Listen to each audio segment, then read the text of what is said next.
The first thing you should know about my friend Andrew is that long ago, I ordered him to eventually have 5 daughters.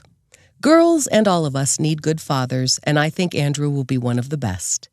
Plus, I have only sons, and I'm obsessed with babies. This is my foolproof plan to become auntie and godmother to 5 little girls. The next thing you should know about Andrew is that he doesn't listen to a thing I say. He'll have whatever children he damn well wants to have, and it's unlikely to happen anytime soon. But I'm hoping that if I play my cards right, I'll get those auntie-godmother privileges whenever and however it all goes down. The first thing you should know about my friend Mrs. Filholm is that she loves the water.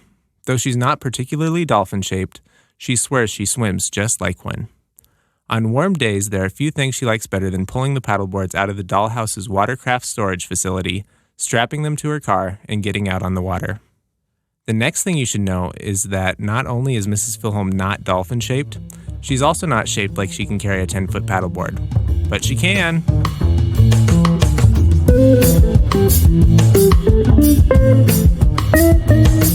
Welcome to Half My Age, a weekly show in which a 25-year-old adult and a 50-year-old child help each other make sense of the world.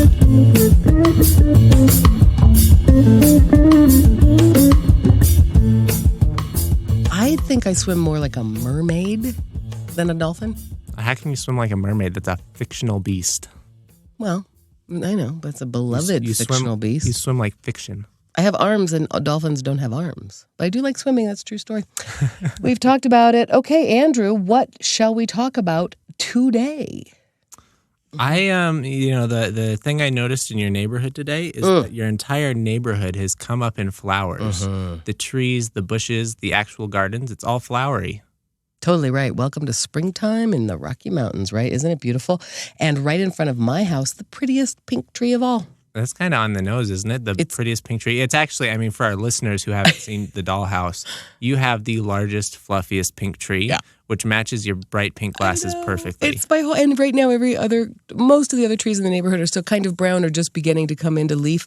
And here is this giant, obnoxious, showy pink tree that you can see from a couple of blocks away, just kind of announcing, there she is. That's where she lives. She moved here. Pink glasses, pink right? tree. Oh, pink, it's so pink, good. pink, pink, pink. And we had a little snow, but it didn't really set that tree back too much. Everything's very hearty. I know the tulips are coming up. Oh my gosh, isn't it great? Your neighborhood is really looking good. It's a nice, we mostly say mean things about your neighborhood, and it really is quite a beautiful neighborhood. I don't say mean things about my neighborhood. I love it so much. But last night a friend did tell me, I have been to your house, and that dollhouse, you sell it short. It is so awesome. I love it. I just love it, but it's teeny-tiny. It's a dollhouse. It is tiny. She was saying I shouldn't call it a dollhouse, that was maybe being mean to my house, but it's not. It's a term of affection. I liked last week when you told us that when you had some friends over, you came to the conclusion that you can give you can give a tour of the entire house from one spot. One spot.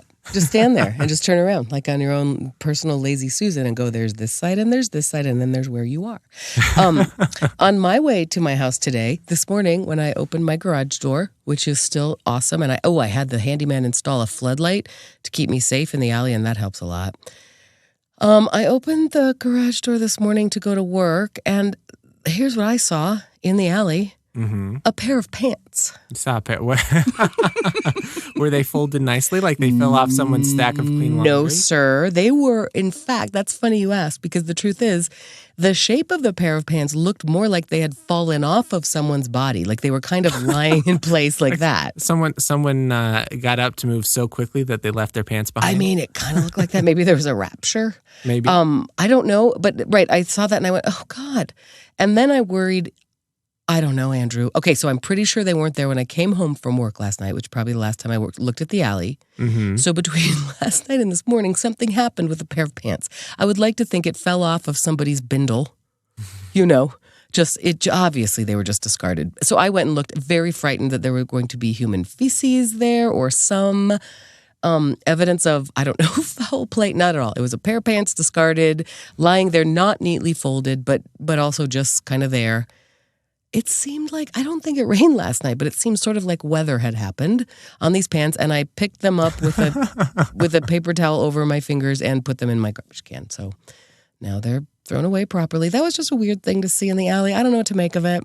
It is pretty funny. There's a story there, probably, or not. In the neighborhood I grew up in, if people had problems at home, someone's angry with someone else and they're kicking them out of the house. Generally, you didn't see that because the houses are big enough, the neighborhoods, you don't see it. And then I moved into an apartment, and I found out that domestic disputes happen all the time, and it's not that uncommon for me to see people's things in the hallway or out in the parking lot. I sure do know what you mean. Isn't that something? It's so funny. It is kind of funny. I know. Yes, and you're right. It is more urban. Golly, I know. I can think of 5 to 10 different stunning examples I have seen over the years of that, like walk on my neighborhood morning walk in Pittsfield, Massachusetts, as a matter of fact, and just seeing all this stuff on a little front yard and just being like, oh, okay, there's not a U-Haul truck.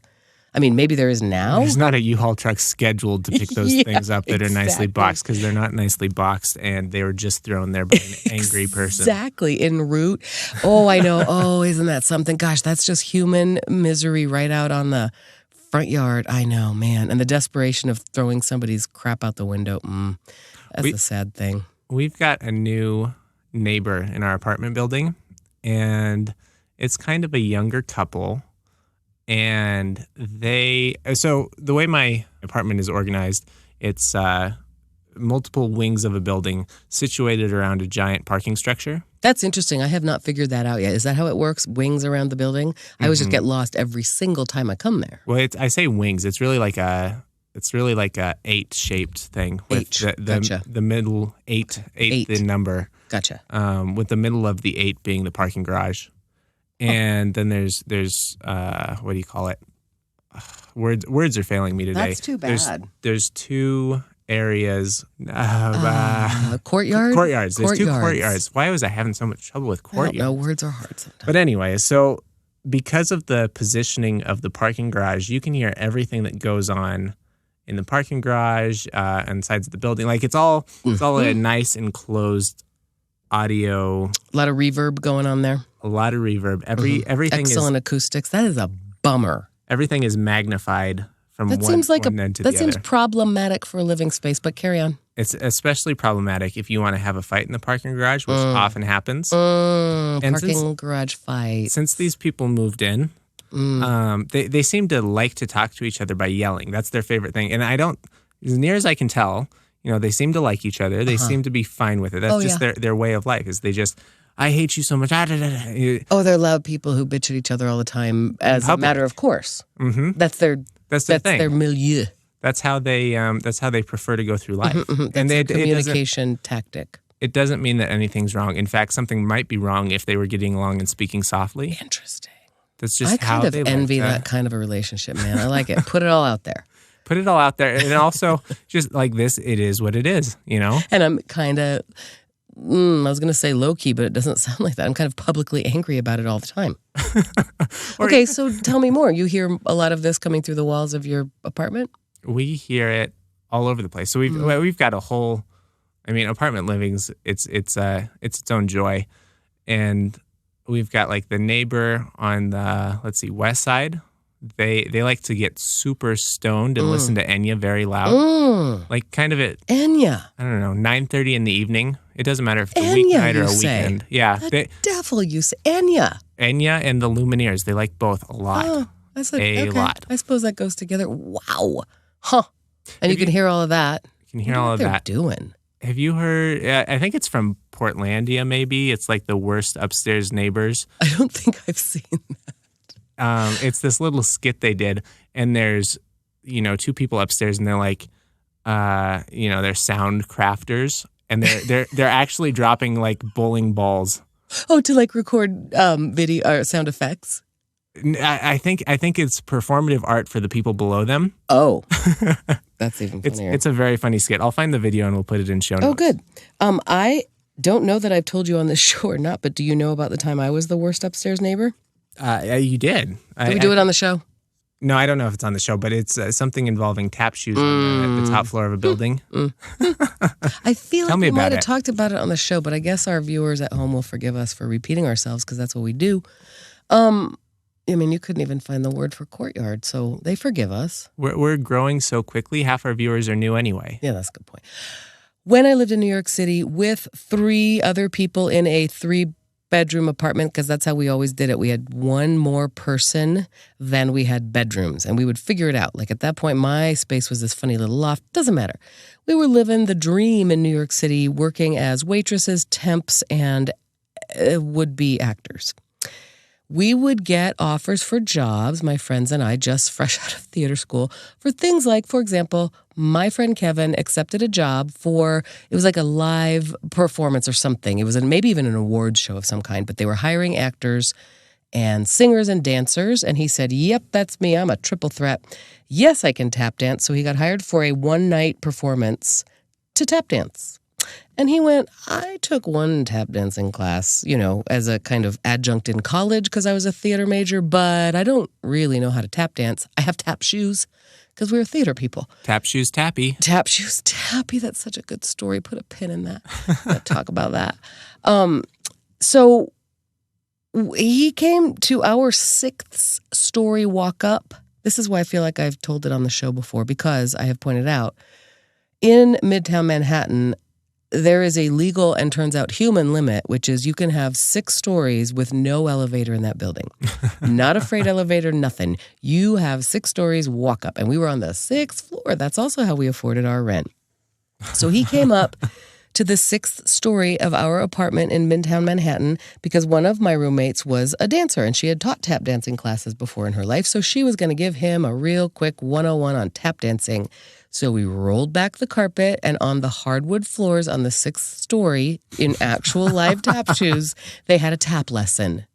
There could not be a more obnoxious example of bad upstairs neighbor. Did you know your downstairs neighbors? No.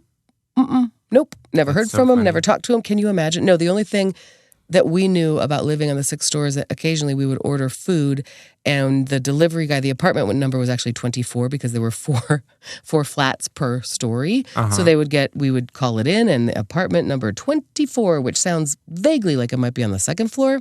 And so a lot of times we would get these panting, working on their cardiovascular health delivery guys looking at us with anger in their eyes, like, oh my God, I just working on their cardiovascular health. You got to run up and down those stairs. Yep. When we moved out of that apartment, a friend of mine did say, I think it's the same friend who took the tap dancing lesson, said, I'm really worried about my cardiovascular health now that I'm not coming over to visit you on the 6th story of a walk-up apartment. But anyway, that's a tangent. But my God, that's a classic, beautiful story about bad upstairs neighbors. Tap dancing lesson on the wooden floors. That's pretty funny. That's pretty good. That's pretty funny. And theater life, man. Even though I talk about these stories as if I hate the loud neighbors, I secretly enjoy it. You do. I love every time I get to hear the people listening to Enya because it makes me laugh every time. It really, right? It's more. I mean, maybe it's because I haven't reached my limit yet. Mm-hmm. But it's funnier now than it is angry making. Oh, that's nice. You grew up really, like your daily life, there was space between you and neighbors. Yeah. And you lived in a suburb suburbs. The suburban suburbs where that's a value. Like to keep our shit hidden from the neighbors, right? That's actually a value. So I suppose it's like kind of interesting culturally to just be aware that, oh my gosh, I have some insight to how other people live on a daily basis. You'll reach your limit. I'm sure. Right now at this stage in my life, I love the apartment because I don't have to mow the lawn. I don't have to. There's so many things that I am happy to write a rent check for that I don't have to take care of. Bruh. I mowed my lawn this weekend. Yeah. Fortunately, the dollhouse has a dollhouse-sized lawn, right? Yes. And we have Rafiki next door. You just met Rafiki today for the first time. Wasn't that good? I sure did. Rafiki is a nice lady. I would love to have her as a neighbor. Right? I was pointing out to you when she suddenly appeared that to the south of the atelier, our recording studio, there were, I don't even know how many, like maybe a half ton of rock. She asked if she could have it because the prior owners mentioned that she might have it someday. I have no use or interest in that rock. I was actually looking at I need to clear this out. And I said, yes, of course. I'll bring it over. But before I could even think, in fact, while we were paddleboarding on Saturday, she hauled herself with rock. Yes, sir. That's so funny. You wrote God. you wrote a book about having your teenagers move rock. Yeah, right. Not even because the rock needs to be moved, but as a just a good, healthy thing for a young man to do. Yep. Or Get out your lady, anger. Probably. 79-year-old women, I don't know that it applies. God. Anyway, there's Rafiki. That's probably why Rafiki is so Rafiki. Why she's got it all. She's centered. She's focused. She's because she moves rock. She's in shape because she does that stuff. I know. I love it. Move it or lose it. Why was I talking about that? We were talking about neighbors. Totally lost it. I was definitely going somewhere with that. I don't know. I've got one other neighbor of note, and that's my downstairs neighbor. Really? And this downstairs neighbor, whenever the weather's nice, this downstairs neighbor likes to play workout videos super loud. And I don't know if they've got like a stationary bike in their apartment or whatever, but we all live on the same courtyard, and they're directly beneath us. And, on a nice day, everyone likes to have their door open. And like on any given nice Saturday, we can have our own little workout video because we can hear it word for word. Wow. You can hear it word for word, like 10, 9, 8, that kind of stuff? But you don't know what the actual activity is? I think it's got to be cycling because there's a lot of ramping up and ramping down. But it could be anything.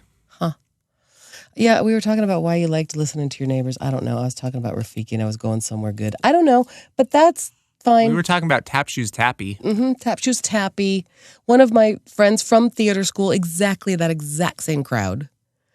I saw on Facebook one time she posted, she at the time had like a 9-year-old daughter, and she posted her daughter's list of things, to-do list before her dance recital. And it was, leotard cleaned, tights, whatever, washed, tap shoes tappy. She literally wrote tap shoes tappy. Maybe she was even younger than 9. It was so cute and it was so dear to my heart that I told you about it. And then we adopted it as part of our own vernacular.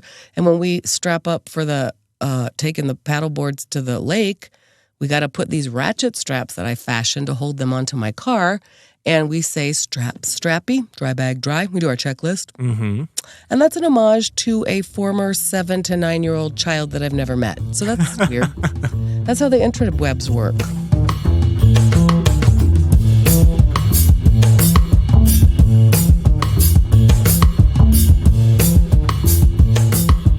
Hey, I want to talk about that because we got some viewer mail this week from another, I happen to know it very well. She identified herself, didn't she? An old friend of mine. And I mean to tell you, I went to middle school. We called it junior high back then, high school and undergraduate school with this person. Do you have it? Pull it up because this is my friend. We're going to just shout her out as listener Christine, who took the time, which I cannot tell you how amazed I am by this, took the time to email us because I have podcasts that I like. I have friends who I know listen to our podcasts who talk to me about things. But the act of like getting off your butt and sending an email is like, that's sort of superhuman these days. So Christine did that and she sent us an email. And I think that it's really going to be validating for you because unlike me, she didn't seem to have a problem with your Yankee joke. She, in fact, was helping you put a button on it. I think you should read it since you're the jokester. You're the lady comedian. You do. I emailed it to you. I forwarded it. I don't even have my computer open right now, Andrew. I'm live. Okay. Well, I'll do it, and then you can tell me all the ways in which I read it incorrectly. Come on. So, listener Christine writes in. She says, "What does a Southern belle call a bedazzled MacBook attachment she ordered from Connecticut?" Do you know, Mrs. Filholm? Do you know what she calls it? I can't even actually remember, but because I'm thinking about that setup. I'll say one more. I'll say it one more time, but slowly. Yeah. And you just turn it over in your brain gears. Yeah. I think I know. What does a Southern belle call a bedazzled MacBook attachment she ordered from Connecticut? There's so much going on there. I think it's a Yankee dongle dandy. A dandy Yankee dongle. Dandy Yankee dongle. That is high level. That is a mouthful. Well, it's a mouthful, but it's funny because the order is actually important there. A dandy farkle. What's the next word? Yankee dongle. Because it's from Connecticut. And I like Yankee dongle is a nice play on Yankee Doodle. I think like that's much improved. It really is. Listener Christine, A+. A+. Do you know that in the song Yankee Doodle Dandy, do you know what dandy means? No, I don't. Yeah, interesting. I was talking to somebody else my age who did not know. Isn't it like a kind of a snazzy dressing man? Correct. It's a fancy boy. And it is a slur in the song. It means, there is a definite, I think, we can check this historically, but I'm pretty sure, fact check, that there is a connotation of homosexuality. You're a dandy. You're dressing all fancy. So you're a Yankee Doodle dandy. You're not a warrior. This is a Civil War song. It doesn't matter.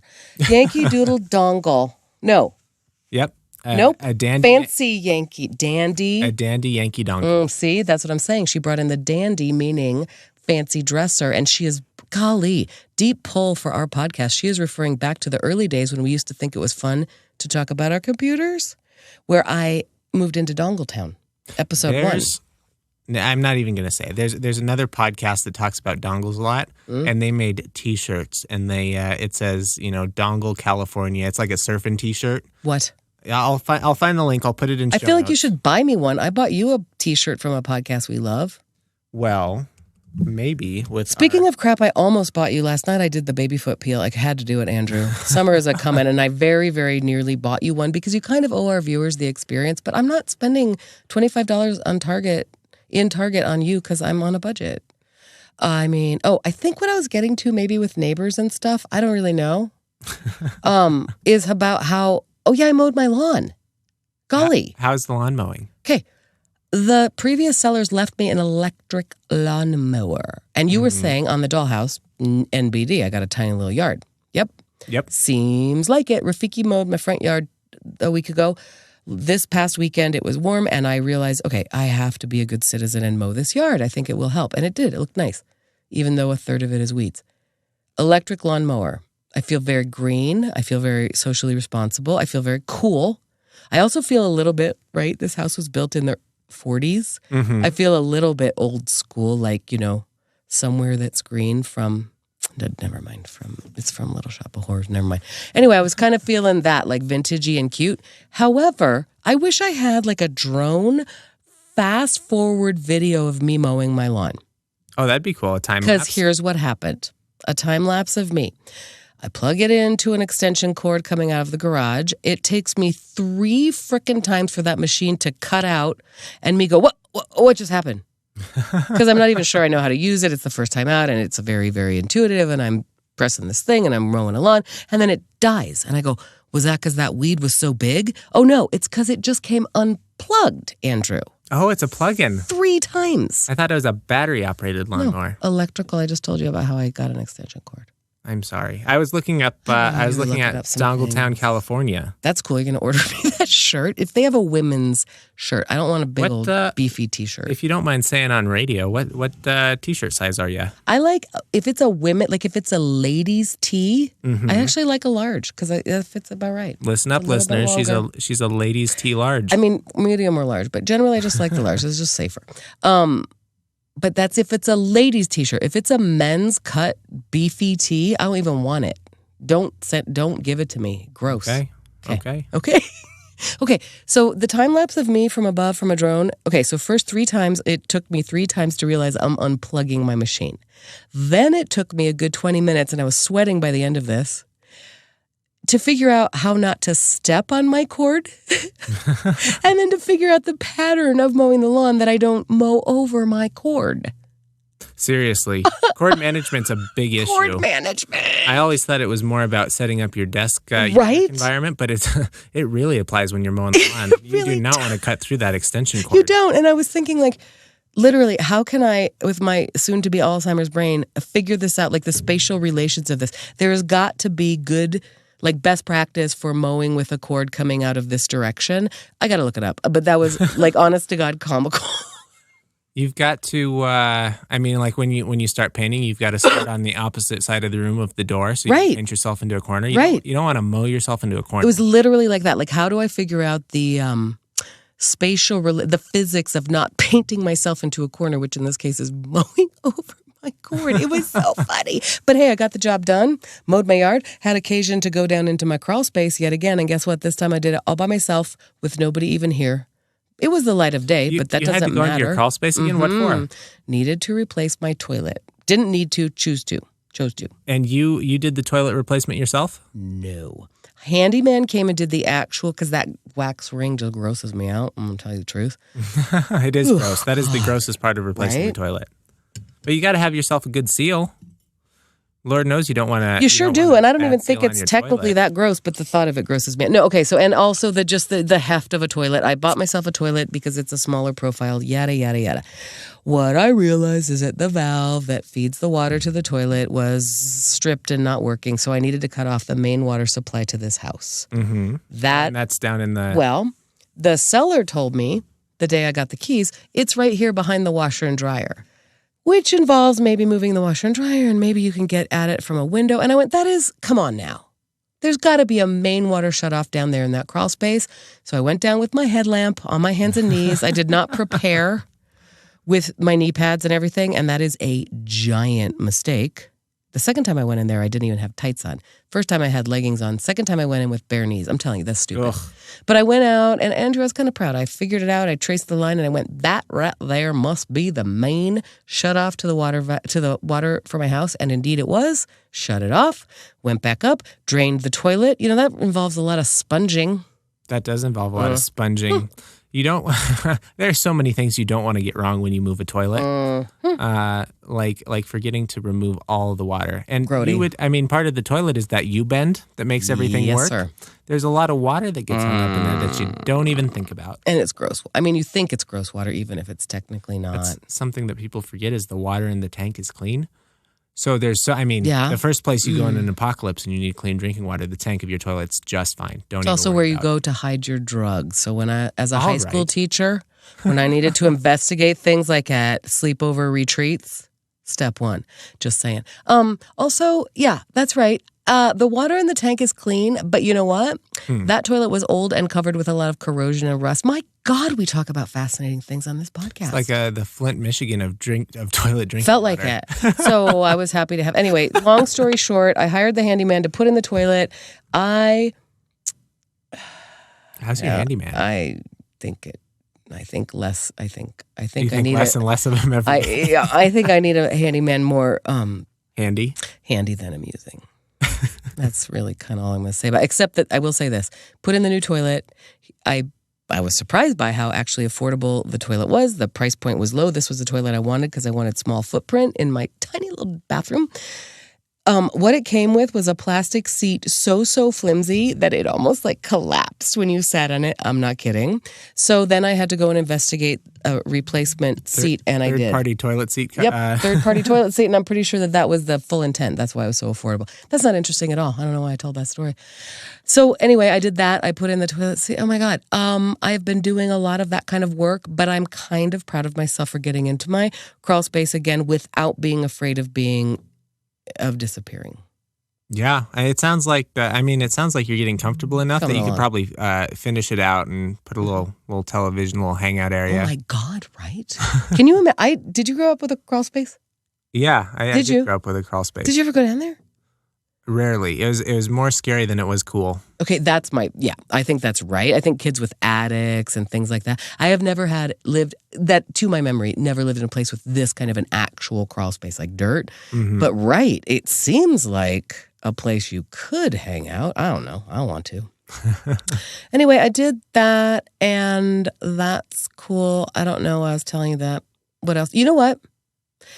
Hearing from Christine with her input on your joke, which is amazing. I love, as I have talked about, collaborative joke writing.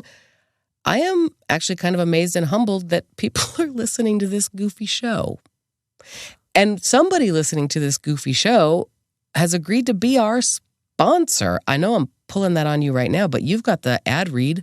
Yeah. And with your dulcet tones, I want you to do an ad read. One of our Why am I doing all the reading today? I'll do it. You're the voice talent here. Here, let me hand you the... Okay, I did an announcing job this weekend, which reminded me how awesome it is to be a voiceover talent. It's fantastic. The race season has begun, Andrew. It sure is. It's 5K season. It's 5K season. That was a 10-mile, 5-mile, and 5K. Whoa, hold on. Before I read this awesome sponsor ad with my beautiful voice, did you see the video that I sent to you and Delaney? I went up on a 30-foot up scissor lift. Yeah. Bro. Speaking of videos, have you seen the video of Scissor Lift Steve? This is actually No. a video that a family member of yours introduced me to. It's so funny. What? It's a guy Who was family member? It's One of my sons? your niece. Oh. It's a guy who I have a lot of awesome nieces. Shout out to my awesome nieces. Okay. What? What? This guy, he's affectionately referred to by all his friends on YouTube and the internet who are making fun of him as Scissor Lift Steve. And it's a guy who gets a DUI ticket driving a scissor lift down the road. So funny. Oh, I mean, that's so deep. That's so much. I don't even know what to deal with about it. But It could have been you. You were 30 feet up. Were you drunk? My God, Andrew. No, it was. Were you driving? No. Howard was driving, and there was literally no reason to. It was kind of like maybe the race management company has a new toy because there was no reason for me to be up high. And at the start, we had 3 races that day, plus the kids' fun run, which we stayed low for because they're little. But for every single one, like what you saw the video, as I was going up, it was during the national anthem. Why I was 30 feet up, I do not know. It was very cool to take pictures, but I want to tell you, holy cow, I had to get down on my knees. I bet. I mean, if you're even a little bit uncomfortable with heights, I bet that is the worst because that thing is tall. Golly, and narrow. It was windy. Howard was kind of enjoying the fact that it moves a little bit. He wasn't like shaking it. Is Howard in the basket with you, or is he down on the? He's in the basket with me. He's operating it. I was like this, I didn't used to be afraid of heights until I had kids, which is funny. I was like hooking my biggest fear. Well, I did have that disruptive thoughts, like stop thinking you're going to throw yourself over the side. I did have that. And I was like hooking my phone. Okay, so let me tell you, I'm holding a microphone, a script, my phone, because I'm taking a cool video of this. Howard is holding the horn that's going to let them go. But normally that's also my job is to go 3, 2, brrr. I'm announcing a race, right? We're starting off a race. I'm looking at a timer guy down on the ground who is at this point, I downloaded an app where I have a world clock so we're all synced, but also he's going to send me off on a hand signal. I just felt like there were a lot of things going on and I was afraid I was going to drop something. And so I'm like hooking my phone and holding on and getting down on my knees and holding the script and it was a little windy. Anyway, that was cool.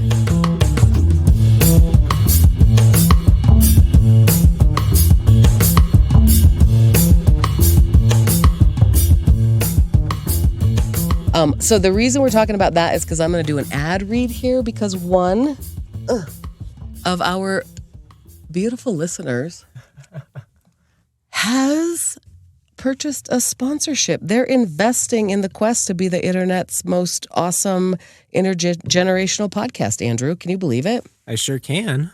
You can? Yeah. Have you been listening, Mrs. Filholm? I'm a little surprised. Aren't you a fan? I'm a fan, but it's real weird. Can I do this ad read and then we could talk about it? We're going to give them a nice, healthy ad read today because this is our first sponsor. It's a monumental moment. It is. It's a very big. I mean, for those of you who don't know, this thing costs us money. I mean, Mrs. Filholm built a studio. Yeah. We have Jonah making sure everything sounds great. We are not messing around. We care about quality to deliver to your ears. We sure do. And so because of this thing, we have expenses. And this listener, not only are they supporting their own business, but they're also ensuring that this show can go on at least a little bit longer. Totally right. And this is adorable to me because it's a local company, but it's also, it's got global impact. Are you ready for our first ad read ever, Andrew? I sure am. Who is it? Flaneur. Flaneur. Is that right? It sure is. Flaneur is an independently owned and operated watch dealer based in Denver, Colorado. Specializing in rare and vintage mechanical watches, Flaneur prides itself in being the absolute best option to buy, sell, and trade watches. You will not find higher cash offers, lower consignment fees, or better customer service anywhere. We promise to give you the time and care that your watch deserves every time. Trust us with your watch buying and selling process, and we will treat you as family. That's so nice. Visit flaneurwatches.com today to find out more. That's flaneurwatches.com. We got to spell that right. How do you spell that, Mrs. You told me Filholm? it's a totally hipster cool word, but I don't know. F-L-A. It's an A with a little hat over it, but on the intrawebs, they don't care. You can just use plain text. Flaneur, F-L-A-N-E-U-R, watches, commonspelling.com. Flaneurwatches.com. How cool is that, bro? The coolest. And I love it. I got to tell you that I've always been interested in watches. You're a fancy guy. You like watches? That's farkle. All the way up and down. That's farkle. As Function and sparkle. There's not a lot of jewelry that a man can wear without feeling weird about himself. Sure. And I didn't know they said that, but I believe it and I like it. They sure do. I like a man who wears some jewelry, Andrew. But not too much. Mm-hmm. Just the right amount. And usually that's a watch.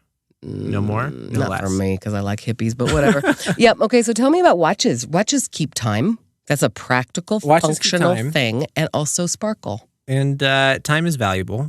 For example, I'm a consultant. Time to me is literally money. I bill in hour-long increments. Really good point.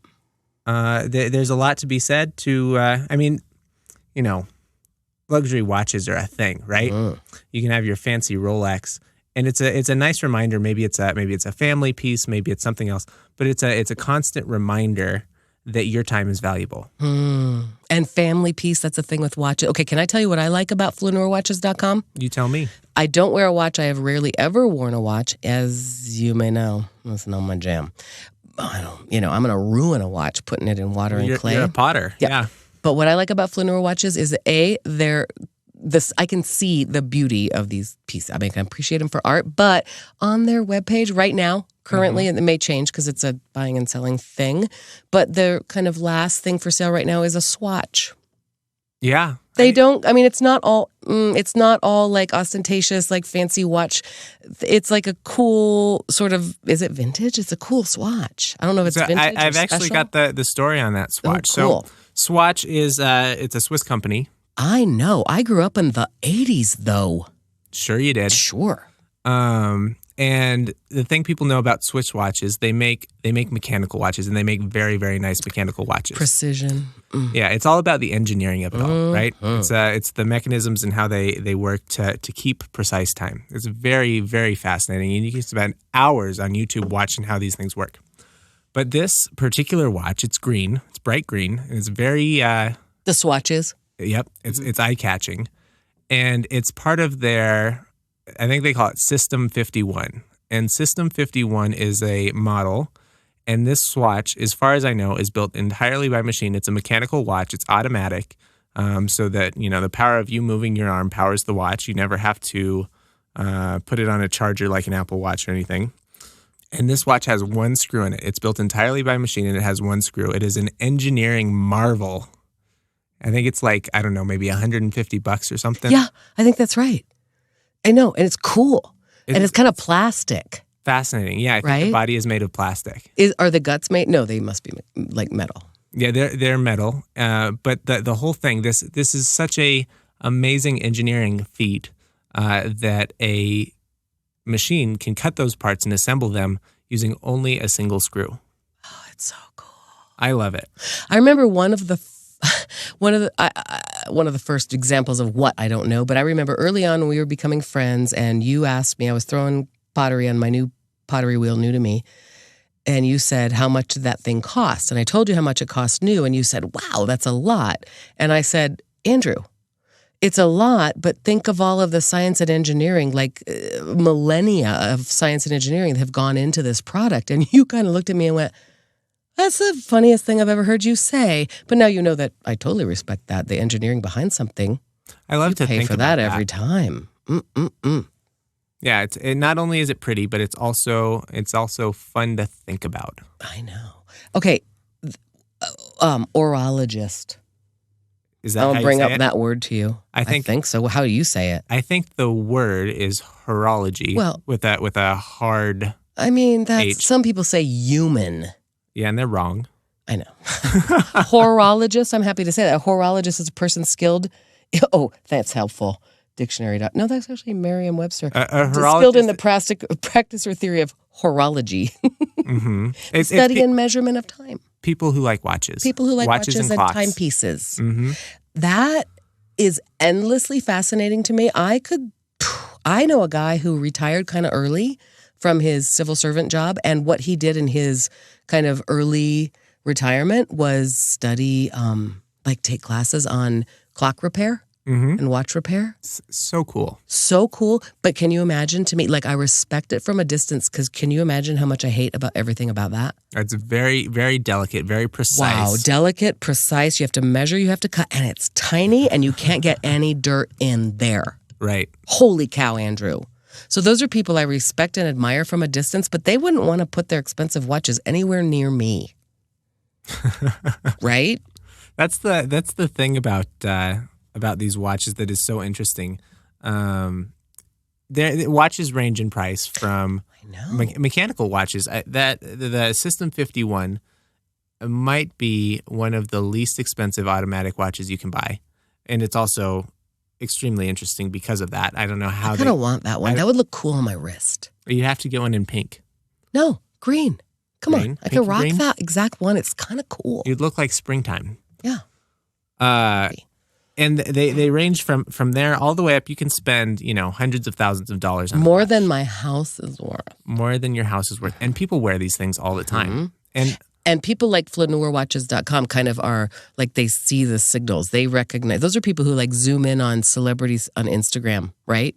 Mm-hmm. Oh, and yeah. What they're wearing and what it signals and how it's a fascinating subculture. Watch enthusiasts. So horologists. For example, we've got that Swatch, and then higher up on the page we've got a Rolex Milgauss, which is a very fancy watch. It's a Rolex. It's $7,500 on their website, and that's an everyday watch. That's something that you can wear and beat up on because it's made of steel. It's very steel. It's very sturdy. Are any of these watches waterproof?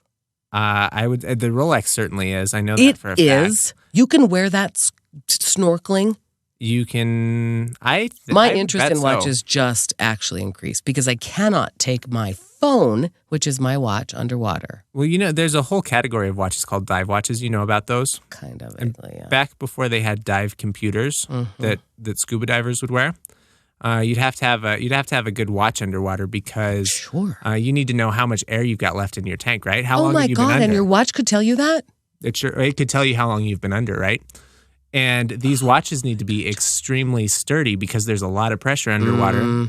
You've got atmospheres and atmospheres of pressure. This is pre-Apple Watch. They were saving your lives. That's really cool watches. So that's kind of where my introduction to fancy watches came from, is the diving watches. And today, you don't wear a diving watch to dive. You wear it because it looks cool. Wait, why? Why was your introduction to that? Because you lived in Denver, Colorado, and you were scuba diving as a young person? It's just a category of things that I found super interesting. Farkle. Yeah. Back to the farkle. Mm-hmm. Okay.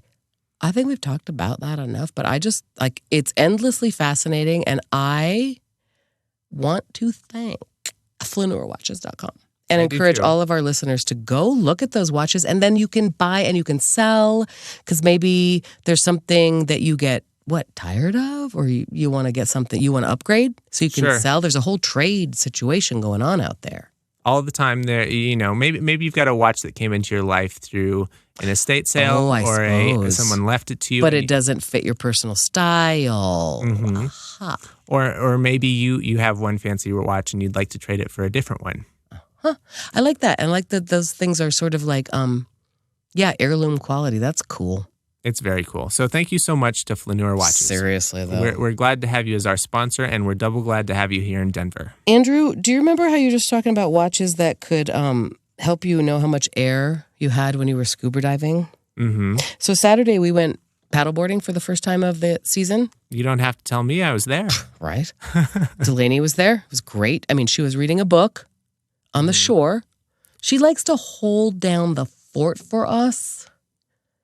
Can we talk about how valuable that is? Because one time we went out there without Delaney, I remember leaving my keys just dropped next to our backpack that we left on the shore and realizing halfway across the reservoir going, oh my God, I think we are not secure right now. So Delaney kind of holds down the fort. It's great. So we went out. It was a fun adventure, wasn't it?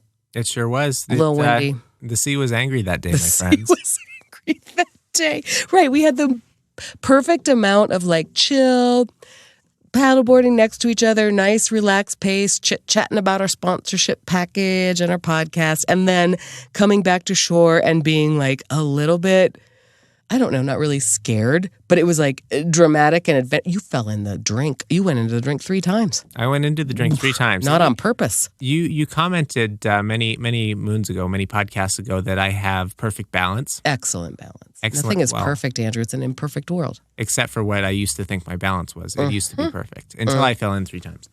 Because the sea was angry. It was knocking you down. It got very, very windy, like to the point that was funny to me because it felt like, oh my God, I can't talk to you anymore. I'm panting for breath. I'm stroking very hard. I'm making my way to the shore. Obviously, nothing could possibly happen to us.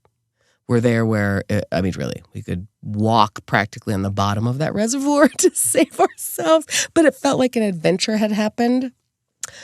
And that seems like the perfect amount of drama for an outing. It was great fun, and it was a nice day for the time of year it is, and I can't wait for it to be nice days all the time. The time. Colorado, best summers ever. And when it's really, really hot, nothing is better than getting into freezing cold, snow melt reservoir just to cool off. It keeps you cool all night. By the way, today, I do want to say this. I just got a text today, and I have asked for follow-up and haven't received any while we're recording. I got this text from I know to be a fact, faithful listener who said, it says it is downloading, but it is not dang phone. Do you know, can you say for certain what app they're using? No, and I wrote to this person, can you tell me more? We're recording right now. No, and I don't. And you know what, today on Up First, which is a news podcast from NPR that I listen to every day just to wake me up and be kind of aware, they talked about, I guess, NPR like switched a server thing overnight and a lot of things went wrong and podcasts went wrong. And they were, I'm not kidding, like a very, very, like we dream of having that many followers. Podcast was saying today, this morning, please, if by any chance you became unsubscribed to our podcast that you listen to every day, could you please resubscribe? Huh. Interesting. Because some stuff went down. We could probably look it up. Doesn't matter. With NPR and a change in servers, and a thing happened, and they were. I mean, seriously, a podcast that is so much more respectable than we will ever dream of being was this morning begging their listeners, who are probably like in the millions, to please resubscribe. So there is an example. I have no follow up because the text does not come through from. I know to be a fact somebody who's listened to every minute of our programming and is just saying, oh, I thought I was downloading those episodes and I'm not. So listeners, if you can figure out how to do that, do it. Download it. It helps us, right? It sure does. Sure does. And YouTube, they always say, please remember to like and subscribe. In our case, subscribe, comment, share it with your friends. And send us an email.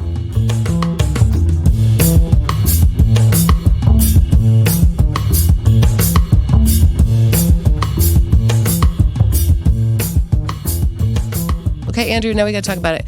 You did your homework, not the baby foot, but you watched a Spike Lee joint from, what did we decide, 1989? Yeah, I think it's from 1989. I watched Do the Right Thing. So what I asked you to do for context was watch Do the Right Thing, and you did. So talk to me about that. So I watched Do the Right Thing, and I don't want to give away any spoilers from a movie that came out in 1989. Yeah. But if you're concerned about it and you think you might watch the movie, you better turn this off, go watch it before you come back to it. Okay. This podcast, anyway.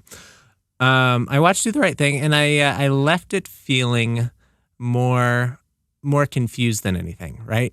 Yep. This movie is held up, I think, as a major moment in black film. I think it was a big deal, certainly at the time and probably still today. It's a seminal movie. It is still taught in every film studies class. It endures, absolutely. Yep, it's an important movie to know, and now you know some context. And the fact that you say, what did you say? I was confused? I was confused. Yep. Right. I was expecting the message to be something more related to privilege, something more related to, white people are assholes. Mm-hmm. And I think the message of this movie in particular is not that white people are assholes or that it has anything at all to do with privilege. Mm-hmm. It has to do with everyone is everyone are assholes. Everyone's mean to each other. Everyone treats each other. Everyone gives people who are different the side eye. Mm-hmm. Italians have beef with the black people. The black people have beef with the Koreans. The Koreans have beef with the Puerto Ricans, and the Puerto Ricans hate everybody. And the white people are the problem. And yep, I know. Right. And it doesn't matter if you're a white person or a black person. You're doing something wrong in relation to people who are unlike you in some way. Maybe the groups are different. Maybe not every group has beef with each group, but everyone's got beef with someone, and it's all wrong. It's all so that's my takeaway. Problematic. It's all, wrong is an interesting value to put on it. It is all bound to frickin' blow up in our faces on a hot day. That's what that movie's about, right? That's the situation. It is all bound to blow up in our faces again and again. Right? That movie forgives nobody. Who's the good guy? There's not a single good guy. Who's the bad guy? Everybody. So isn't that being human? It's like exposing the actual complexity. And it forgives no one. It lets no one off the hook. There are no heroes, and yet aren't there some sweet characters? I don't know. You've only seen it once. I've seen it 100 times. Well, I liked two characters in particular. Who did you like? I liked Love Daddy. I like the Samuel L. Jackson DJ character. Right. He's the narrator. He's as close to the good guy as you can get. But he's even the narrator. He gets fired narrator. up. Yep. And then I also like the town drunk. What's his name? The mayor. The mayor. I like the mayor. His relationship with Mother Sister. Mm-hmm. Ruby Dee. Well, guess what? They were married at the time. Oh, those two actors? Mm-hmm. Isn't that cute?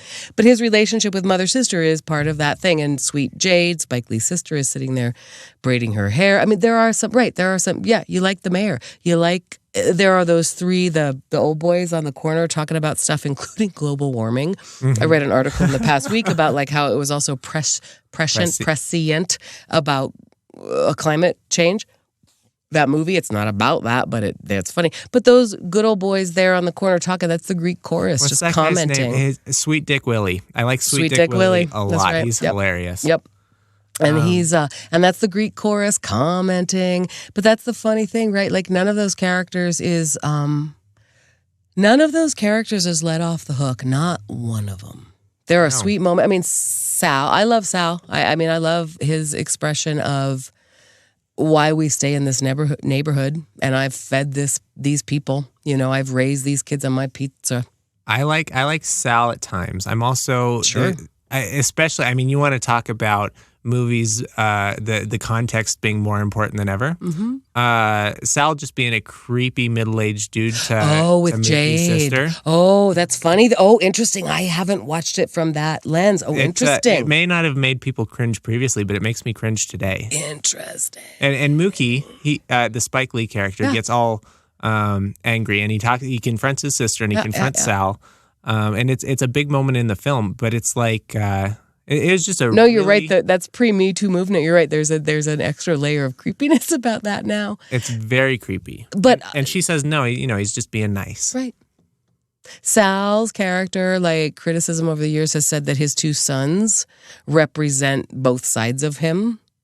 Mm-hmm. The kind anger of and these are the people I love. This is our community. His relationship with Jade kind of proves that he really does have this ability to be in human relationship with people, but he also doesn't. He's also he refuses to put up pictures of black guys on the walls. He reacts with a certain amount. Anyway, no, that's the reason that movie is important for context. It lets no one off the hook. Mm-hmm. It is not easy.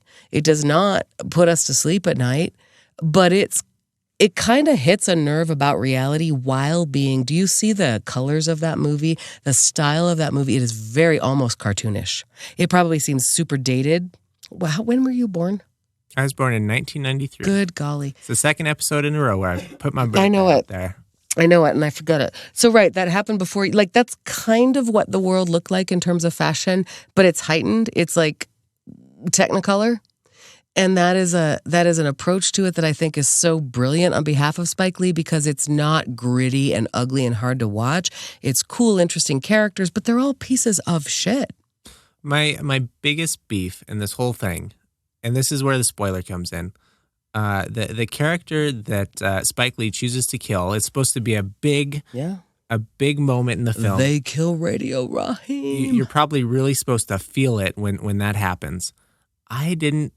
Everything that happened in the movie leading up to that moment didn't make me love Radio Raheem enough to make that his murder hurt. Yeah, that's interesting. I was so frustrated. That's funny because you were sick of his music being turned up so loud, but you prior today told me, when my neighbors turn up their weird music so loud, I don't really mind it so far. That's kind of fascinating. They're also in their own homes. And they're playing Enya and not Public Enemy. And they're playing Enya and not Public Enemy. But there's something about, I imagine that if I went and I knocked on the door and said, would you mind turning it down, they would probably turn it down. Right. But Radio Raheem, his giant stereo that takes 20 D batteries. I said D batteries. You don't even know the fucking reality of that before you were born, bro. Like, our D battery consumption was serious when we had those boom boxes. Well, I think I kind of, the early part of my childhood, I had a lot of battery-powered toys that required that sort of thing. I think that was right at the tail end of the battery. I suppose. Right? Like, we would get for Christmas boxes of batteries, and it was a sweet, sweet gift. Because then I could power my boombox for hours on end. That's so funny. Yeah. So you didn't have sympathy for Radio Raheem, but did you have, you didn't have sympathy for many, but that's kind of the point of that show. No, I really didn't have sympathy for anyone. I didn't feel bad that Sal's business got burned down. I didn't feel bad that Radio Raheem got killed. And maybe it's because I'm unfeeling, but I think also he does probably too good of a job of showing how shitty everyone is that I didn't have sympathy for any of them.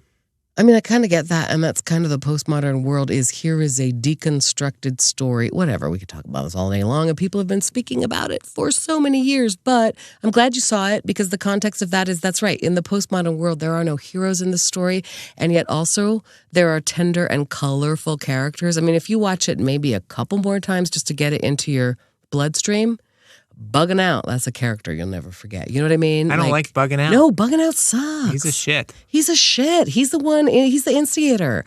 But right, and I think about it, Mookie's character, I kind of love Mookie. He's a piece of shit. He's such a bad employee. Every time Sal yells at him, and the what's that character, John Turturro? Pino. Every time they yell at Mookie, it's like, okay, the Sal, you're an asshole. John Turturro, you're an asshole. But Mookie goes and dicks around and hangs out with his girlfriend. That's what I'm saying. He's terrible. He's the worst employee. That's exactly right. But my point is that because, of course, and you realize that and you were watching it with that eye, but imagine first seeing that, especially in the beginning moments of that movie, and even the, famous montage of everybody yelling their racist slurs at each other. Mm-hmm. It is technicolor. It is actually kind of approachable. It's funny. You're right. Mookie's a piece of shit, but you like Mookie. A comedic aspect. There is a comedic aspect. It looks like a set. It's very technicolor. It is on purpose. It looks a little bit approachable. It's not gritty and dirty and urban. And that is on purpose. And it's brilliant because what it does is make you kind of like those characters. And I'm telling you, if you saw that live in the world of it, you walk away thinking, I know this new character, Mookie. I know this character, Bugging Out. I know this character, the mayor, Mother, and Samuel L. Jackson, the radio. And then you realize they're all terrible. That is the postmodern world where we can also and must encompass all of that in our look at this issue. And that is why I'm happy that you have some context.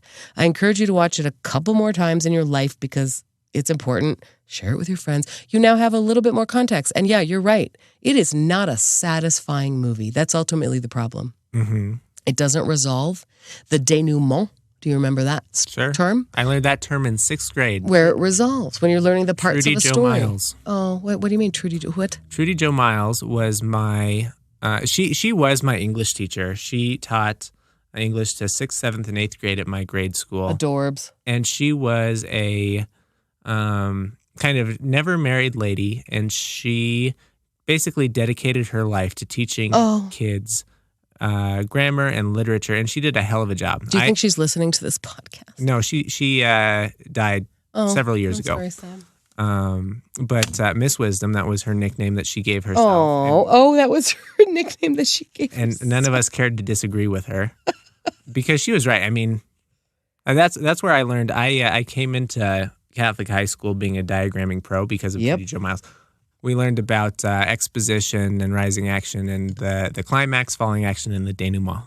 And she even told us there's a hand motion. You need to do a little wrist swirl kind of denouement with a flourish. You gotta To teach you how to pronounce it? No, that's just what you. If you want to look like a fancy lad when you're talking about literature or film or whatever, you do. Because you were middle school kids. That seems fun. Because to me, that hand gesture actually is counterintuitive to what denouement means, which is resolution. Yeah, your hand gesture is more of like a close my fingers together in a gesture of completion. So the truth is that is a postmodern story, and our hearts can all accept that, and we can. It happened a long time ago. It happened in the 1920s. Why stories like that can exist. That You Do the Right Thing is a very unsatisfying movie, whereas The Green Book is very satisfying. It's exceptionally satisfying. It's extremely. It resolves on a major chord. Oh yes, it's you leave that theater, that whatever, just feeling like everything is great. It's a major cathartic experience. Yep, and I'm going to tell you that once again. People are sick of hearing it. The reason that I think that it actually is a little bit dangerous in this society is that it conflates the problem of race relations and tension and all of this history with, hey, if two human beings get along, one personal relationship can really make up for generations. It never says that. I know it doesn't. I'm just putting out there what I think is a problem with it. You reading into the thing you think is a problem with it is something that's never in there and is not even implied. That's something that the rest of the world put on it after the fact. No, I actually think it's the problem with it's a shitty movie that makes you feel too good at the end. And no, I actually think it's inherent to the storytelling of that. I think that Do the Right Thing from 30 years ago does a better job of telling a story that matters in our lives. That's all. That's really all. Regardless of what the zeitgeist has done with it, I think it's a legitimate thing about that movie that it makes you feel a little bit uncomfortable. And like you said to me, you texted me, oh my God, everybody sucks. We all treat each other like shit. Kinda. Now, Andrew, because I live in hope, okay, we've admitted that. What do we do about it? There's a lot of things we can do about it. There are a lot of responses, but I'm glad you have some context. Me too, I suppose. You're getting woke. Proud of you. The wokest. Do we have anything else we should talk about? I don't know. I think, there are some things that we'll just never agree on. Mm-hmm. One is that The Green Book is a wonderful film. And with that being said, I don't know. Mrs. Filholm, I really do feel like we brought some ruckus today. I feel like we're getting there. I have more closure today than I certainly did last episode. Oh, I'm so glad. Me too. Also, we have a sponsor. Do you want to mention them again? Seriously, most sponsors, we promised you we're going to mention you once per show, but this is a big deal. Who are they again? This is a big deal, and it's Neur watches. That's F as in Neur, L as in Lenore, A as in It's one of my favorite jokes. N as in Neur, E as in Ur, U as in R as in watches.com. FlaneurWatches.com. Oh, good job. That's one of my favorite jokes. Thanks, FlaneurWatches.com. That's the best. All right, goodbye, Andrew. Goodbye, Mrs. Filholm.